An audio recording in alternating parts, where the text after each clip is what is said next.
दुःखाचे कोठार आहे, म्हणजे आपल्या शरीरात रोगच रोग आहे आणि या सर्व रोगांमुळे आपणास दुःख निर्माण होते. आपण कारणे पाहिली. कारण नंबर 1, इच्छित वस्तूच्या अति अभावामुळे दुःख निर्माण होते. मग इच्छित वस्तूचा अभाव का, दुःख का निर्माण होतं याचे कारण नंबर 2, काही गोष्टी आपल्या मनासारख्या होत नाही म्हणून दुःख निर्माण होते. मग काही गोष्टी आपल्या मनासारख्या का होत नाही, आपल्या शरीरात एक किंवा एकापेक्षा अनेक रोग निर्माण होतात म्हणून दुःख निर्माण होतो. मग आपल्या शरीरात कोणकोणते रोग होतात त्याची लिस्ट आपल्या डोळ्यासमोर आलीच असते. मग आपल्या शरीरात रोग काय येतात, इच्छित वस्तूचा अभाव का, काही गोष्टी आपल्या मनासारख्या का होत नाही, आपल्या शरीरात रोग काय येतात, या तिन्ही प्रश्नांचे उत्तर आहे.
आपण आयुष्यात जे वाईट कर्म केले ते वाईट कर्मांमुळे आपणास दुःख निर्माण होते. आपणास दुःख मिळू नये असं वाटत असेल तर चांगली कर्म करावे. सुख मिळावं म्हणून कीर्तन करायचं, कीर्तन ऐकायचं. सुख मिळावं म्हणून प्रवचन करायचं, प्रवचन ऐकायचं. सुख मिळावं म्हणून आपण हरिनाम सप्ताह करायचा. सुख मिळावं म्हणून गळ्यात तुळशीची माळा घालायच्या. सुख मिळावं म्हणून मंदिरं बांधायची. सुख मिळावं म्हणून ज्ञानेश्वर पारायण करायचं. सुख मिळावं म्हणून शिव महापुराण कथा करायचं. सुख मिळावं म्हणून तुका म्हणे फार थोडं तरी परोपकार करायचा. सुख मिळावं म्हणून आई वडिलांची सेवा करायची. सुख मिळावं म्हणून शेती, नोकरी, धंदा, व्यापार, दुकानदारी हे सर्व करायचेच आहे. आपणास हे सर्व करायचेच आहे. हे सर्व केल्याने आपणास सुख तर मिळणारच, पण हे सर्व केल्याने आपणास सुख तर मिळणारच. हे सर्व केल्याने आपणास भगवान परमात्मा सुद्धा प्रसन्न होणार. विठ्ठल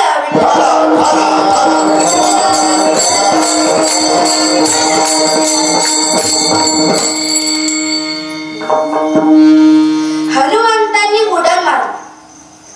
समुद्रेकडून लंकेकडे निघाले. रस्त्यात एक संकट येऊ लागले.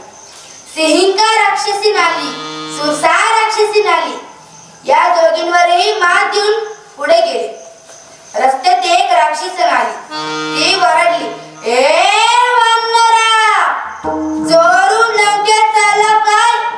मी लंकिनी आहे, लंकिनी, या लंकेची राखणदार. मी चोरांना खाऊन घेते.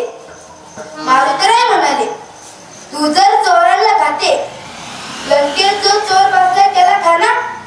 त्यांनी माझी सीता माता चोरून आणलेली आहे. राक्षसी म्हणाली, ते माझे स्वामी आहेत.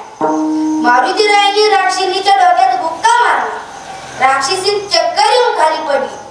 कशी बशी सावरत उठली व म्हणाली, आपण हनुमान आहात का? आपण हनुमान आहात का? मारुतराय म्हणाले, हिने मला कस काय ओळखलं? हिने मला कस काय ओळखलं? राक्षसी म्हणाली, ब्रह्मदेवाने सांगितले होते की जो तुझ्या डोक्यात बुक्का मारेल तो हनुमान असेल. तो लंकेत जाईल, नंतर रावणाचा नायनाट करील. विठ्ठल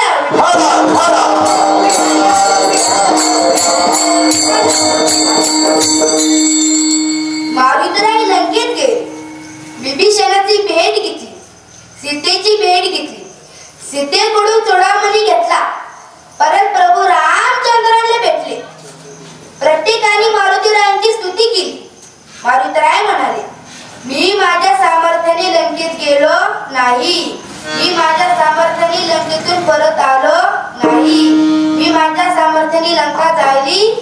नाही. मारुतराय म्हणाले, मी विमानाने गेलो, विमानाने आलो. सर्व म्हणू लागले, विमान विमान कोणते विमान? मारुतराय म्हणाले, जाताना स्वामींची मुद्रिका होती, म्हणजे अंगठी होती, त्यांनी मला नेले. व येताने सीता मातेने चुडामणी दिलता, त्याच सामर्थ्याने मी आलो. जाता येता लंका जाणं हे माझ्या सामर्थ्याने झालेलं आहे. मी केलेला पुरुषार्थ तो माझा नाही, तोही माझ्या स्वामींचाच आहे. आणि हे संत तुकाराम महाराज स्वामीचा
Yeah.